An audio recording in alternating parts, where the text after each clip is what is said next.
Welcome to another episode of Mr. Plumb's Thoughts. It's been a couple of weeks, mostly because of the holiday and whatnot. Just been kind of busy. But I've also been debating if I really want to continue doing these. Those of you who follow me on X, you know that I'm pretty anti-podcast. Not podcast in general, but anti-LDS podcasts. And the main reason being that I've been around long enough that I've noticed that virtually every LDS podcaster eventually apostatizes. It's just what they do. And my own perspective is that they set themselves up as doctrinal authorities. And once you do that, it's a pretty slippery slope to apostasy. Now I've already apostatized in my past, so I'm not necessarily worried about falling away again. I don't think there's anything that could cause that to happen. But I definitely do worry that if I set myself up as a doctrinal authority, that I'll essentially, maybe I won't leave the church again, but I'll essentially become useless. Like, why would anyone listen to somebody who doesn't have authority, who professes to have authority? And sadly, there are people who listen to people like that. But I definitely do not want to ever become a person like that. And so, I've been very careful to make sure that I present things that are either doctrinal or supported by doctrine. I don't create theories that go against doctrine. If there's ever a word that I've theorized that is contrary to the prophets and someone points it out to me, I'll immediately change my theory or abandon it completely. Because I do believe that the prophets speak the words of God. Now, if you've noticed, I've actually been suspended on X right now. It's really stupid. I had posted that Ben Shapiro was a traitor, and of course all these people jump in and say, "Oh, he's not a traitor." I'm like, okay, you guys need to maybe understand what the word traitor is. I didn't say he committed treason. That's a little bit different. Treason is legal, a legal definition, for a traitor, but you can be a traitor without meeting the legal standard for treason. Anyway, so this guy commented and I was just like, dude, like, why are you like totally loving Ben Shapiro here? Like, it's weird. Like, and then I said, why don't you lick your balls while you're at it, or lick his balls while you're at it? And next thing I know, my account's suspended. Like, not just that post saying, hey, this is a bad post, take it down. Like, they nuked my entire account. This guy had 100 followers. He's like a nobody and somehow manages to take down an account with 5,000. That's really weird. Anyway, I've appealed. They denied it. They said a violation did happen. I said, what violation? Like, point it out for me. Don't just say a violation happened. Like, be transparent about this. So I appealed a second time. And of course, now they've said, so first it was abuse and harassment. Now they've said they've denied it because of counterfeit. Like, what? Counterfeit what? So I'm pretty convinced this person with 100 followers might be employed by X. Like, I pissed off somebody who has the power to suspend my account, and they're just being a total troll about it. So hopefully I can get my account back. If not, whatever, maybe starting over. But it's pretty ridiculous. And I don't really have anyone that'll fight for me on X because everyone hates me because I speak the things that you guys don't like to hear. But I'll speak them anyway, and I don't care. That's what I'm here to do, is to speak the hard things, the things that you don't want to hear. And today's topic actually has to do with polygamy. Sorry, it took me a little bit to get into the topic. I had to explain a few things. So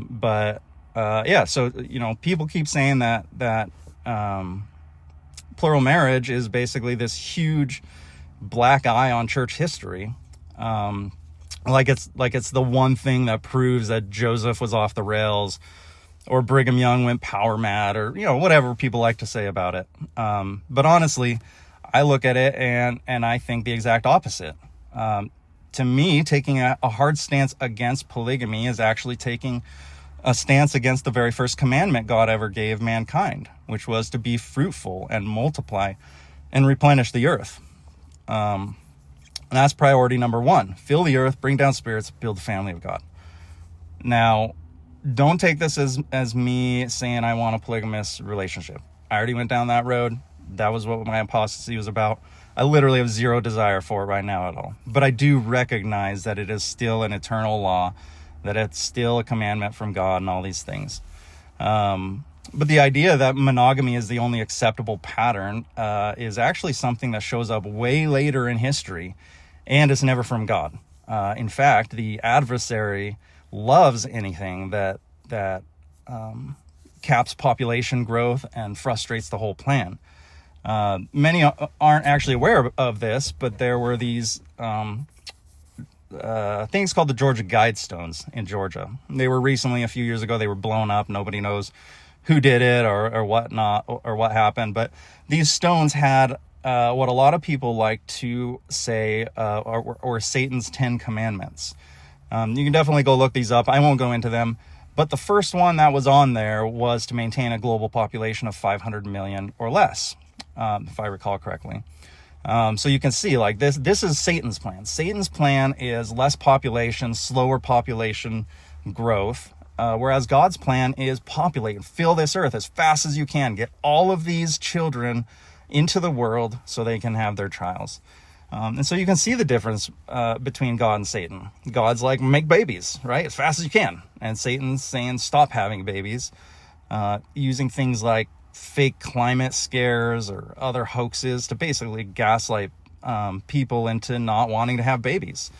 And regardless, though, if you look at history, virtually every major civilization before the modern era practiced polygamy in some form.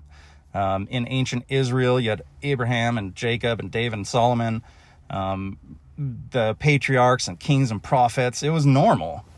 You have it in China and India, Africa, pre-Islamic Arabia, even Islamic Arabia sometimes too, and native cultures basically everywhere. Monogamy as the enforced rule didn't really come until way later in history. Then you can trace the big shift to the Roman world after it went Christian. Early on, Roman soldiers weren't even allowed to marry while in service, which kept them mobile and loyal to the empire. Basically, they were only allowed to have babies if it benefited the empire and strengthened the empire. Then when you have the Catholic Church then comes around and gets incorporated into Rome, and next thing you know, they're banning priests from polygamy, and then eventually marriage altogether. Why? It was largely because married priests were passing church land and wealth to their kids, and the church wanted to keep their property, so they axed that and said you can't have babies anymore. And then over centuries, that priestly rule basically leaked into the broader culture, which then became monogamy or nothing. And then, of course, Western civilization inherited this. Rome collapsed into Western civilization, and then America drank from the same fountain. And so here we are then, thousands of years into world history, acting like one man, one woman is the eternal default when it's really a medieval property protection policy dressed up as doctrine. Even in colonial and early America, polygamy wasn't as rare as people think. Various sects and individuals practiced it quietly. But, of course, the minute that Latter-day Saints started doing it openly under allegedly divine command, suddenly the whole country decided it had to be illegal everywhere. That's when you had the federal laws kicking in, the Reynolds case, the Edmunds Act, or Edmunds-Tucker. These weren't about some abstract moral panic. They were essentially laser focused on crushing the church. Utah couldn't get statehood until we disavowed it. And the historical record is pretty straightforward on that motive. But of course, I'm one of the few people that actually says that the ending of polygamy was intentionally ended by God because of abuses, not by men enacting laws. A lot of people say, the United States made it illegal, so the United States did this. And I say, no, God did this. It was God's removal of his authorization that ever allowed man to criminalize it in the first place. Nothing can go up against God, nothing, unless he allows it. So now the revelation itself, the text we have in D&C 132 is dated July 1843. But records actually teach us that this command came way earlier. We don't know exactly when, but most people think early 1830s, according to multiple accounts. Either way, whenever Joseph got it, whenever he received it, he shared it privately with a small circle, and this included Brigham Young. And some of those men began living it carefully and righteously. Of course, Joseph himself never did, because Emma never gave him the required consent, which is required in D&C 132 to have the consent of your first spouse. And so he honored that. And I've got another video that digs into the evidence on whether Joseph actually practiced it, so I won't rehash that here. In fact, it was the very first video I ever made, so if you want to go, see where I started, you can go and see that. But the record definitely supports that he taught the principle without ever taking additional wives himself. Now, I should clarify, he did get sealed to other women, so he did have more wives in that sense, but none of those were civil unions. He never procreated with anyone else, and all the claims that he did, all of their descendants have been, or at least all the descendants that can be genetically tested have been tested, and not one of them has actually shown to be direct descendant from Joseph Smith. So it's all nonsense. If you dig into it, you can figure all this stuff out for yourself. But there's an interesting and a really important pattern here. And I love patterns. You guys know I love patterns. Every time God sets up a new dispensation or a covenant people, the pattern repeats. He needs rapid population growth to establish the root and shoot of any newly planted tree.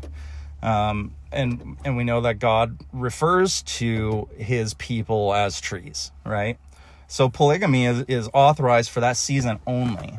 It's essentially internal multiplication, building strength from within before the big external harvest. But once abuses creep in and the cries of Heavenly Father's daughters reach up to him in heaven, he withdraws the authorization. The tree shifts then from self-consumption to drawing nutrients from the wider soil, which is missionary work, converts, which is steady and much slower growth than under monogamy. But if you think about this in terms of planting a tree, this is really where the pattern comes from. If you plant your seed, the first thing you do, you plant this seed in the soil. At first, it lives entirely off of its internal endosperm. No roots pulling from the outside yet. All it consumes from the outside is water, and that water is just absorbed through the shell. It's not through roots or anything like that. So all of the work at this point is internal. And so we think about this like the early church. In the early church, the idea of polygamy is that all the reproduction would be internal. We're not bringing in a whole bunch of new members from the outside. There was some of that, right? But the whole idea is that you're procreating internally and creating this really strong internal root system. So the stored energy that's in these seeds when you plant them, once it gets watered, it bursts out into a root and a shoot. So the shoot is like the plant that when it first comes out, it's called a shoot, if you didn't know that. And that's, like I said, that's the entire early church phase. A small group with high internal reproduction. Polygamy is authorized for the few who could live it worthily. But once the shoot breaks ground, which if we think of like the Salt Lake Valley as the shoot finally breaking out, the tree then stops consuming itself and starts reaching outward. So that's why then polygamy ended and missionary work exploded, and then the tree grew wide and strong. And Brigham Young understood this. By the time he led the pioneers west, he already had several plural wives. Accounts vary on how many, but he was definitely living the principle he'd learned from Joseph Smith years earlier. So when he finally announced it publicly in 1852, he said that the revelation had been in his possession for 9 years, and he'd been waiting for the Lord's timing to reveal it to the members. He wasn't just sitting on it. He was waiting. He was waiting until the root was set and the shoot was rising. And Jackson County was essentially the intended root, and then Salt Lake is the shoot that actually breaks through the soil. And God always knows the natural man is an enemy to God, right? We're told in Mosiah 3:19, the natural man is an enemy to God. he knew jealousy and hardship and abuses would eventually surface. He knew that the cries would rise. He knew that the nation, meaning the covenant people, that's the nation I'm talking about, not the nation of the United States of America, but the nation of his covenant people. God knew that we would lose the privilege. And that's exactly what happened with the manifesto. So the pattern holds, it never breaks. The tree, once that shoot is out, then it starts consuming the nutrients from the soil. And then so that's when polygamy gets ended. And it all follows the pattern so perfectly if you know how to actually look at these things from a pattern perspective. So with all this said, and because I believe in the patterns that God binds himself to, I actually don't expect, you have a lot of people that are saying, well, in the near future, the church is going to be able to reauthorize plural marriage again. I actually don't think that's going to happen, at least not in mortality. I used to, before my own apostasy, I was convinced that it needed to come back. And I even had offered myself to the church, to church leaders. I had sent a letter into to the first presidency saying, hey, maybe I'm your guy for this. I don't know, just let me know if you want me to help in this in any way. And of course, the letter that they sent back basically said all the same stuff that we already knew. It didn't tell me anything new. It just rehashed all of our existing policies and scriptures and whatnot. But it was really weird with that, because then they told me I couldn't keep the letter that they sent, that my stake president had to burn it. And of course that I was already on the edge of apostasy at that time, right? So now I can't keep this letter. Like, what are they trying to hide, right? So that's really what caused me to spiral out of control and think the church was false and that it had fallen, basically, was this whole situation involving polygamy. And so I spiraled out of control for years. But looking back, I needed to go through that wilderness to learn how little I actually understood about God's timing. He taught me the hard way that this principle was for the seeding season, and that season is closed until the millennium, when Christ himself reigns, all things are ordered perfectly, and we're planting new trees. But as for this tree that we have now, we are already past that point, and it won't come back. It can't come back. Any tree that is already grown that tries to consume itself will die. And we don't want that, obviously, for the church. So we need to just keep it out for now until the Lord sets everything back into its proper order. And then we'll probably get to see it again in the millennium. However, whatever that means in the millennium, we don't necessarily know. But today, polygamy basically gets painted as this big bad wolf of church history. But when you really see the larger pattern, God's urgent command to multiply, the historical norm, the short seasonal purpose, it really all looks like a stain. Not like a stain. It looks less like a stain and more like evidence we were truly led by revelation in the first place. Once you see how it all falls into place, it's when you see the majesty of God and you see how everything has worked out perfectly from the beginning of time until now, exactly how God has wanted it, always. Anyway, so those are my thoughts on polygamy, plural marriage, kind of the history of it, and how we got to where we are today. I'd love to hear your thoughts in the comments. Obviously, if this resonated, like, share, follow me if you're not already. Get this word out, especially if my X account is permanently nuked, then this may be my my new avenue of social media is doing videos. We'll see. But if you are on X and you read this, maybe you could advocate for me and send a message to Premium or something and just be like, hey, what's up? Like, telling someone to lick someone's balls. There's literally 1 million of those posts up online by accounts that are still active. So unless they want to take them all down, I think they probably should give me my account back. But we'll see how these appeals go. Either way, I want to thank you guys for watching. Obviously, thank God for everything he does. I still even thank God, even when bad things like my account gets suspended. Like, I take this all every day. Like, oh, what's God going to throw at me now? Like, what do I have to learn from this? What have I learned from it? Well, maybe I shouldn't tell people to lick somebody else's balls. It's ridiculous. On the crude level, it's like 1 out of 10, right? For crudeness. Somehow I got nuked, but maybe this is God telling me, hey, you're just a little bit too crude on your language. You need to clean it up. I don't know. We'll see. Either way, I hope you guys had a great day. Drop a comment. Let me know what you want me to make videos about, if I even continue to do these. If I'm not getting much feedback, much support, I may just stop. So either way, I hope you guys have a great day. I hope you guys had a good Christmas, and I hope you have a good New Year's. Talk to you later.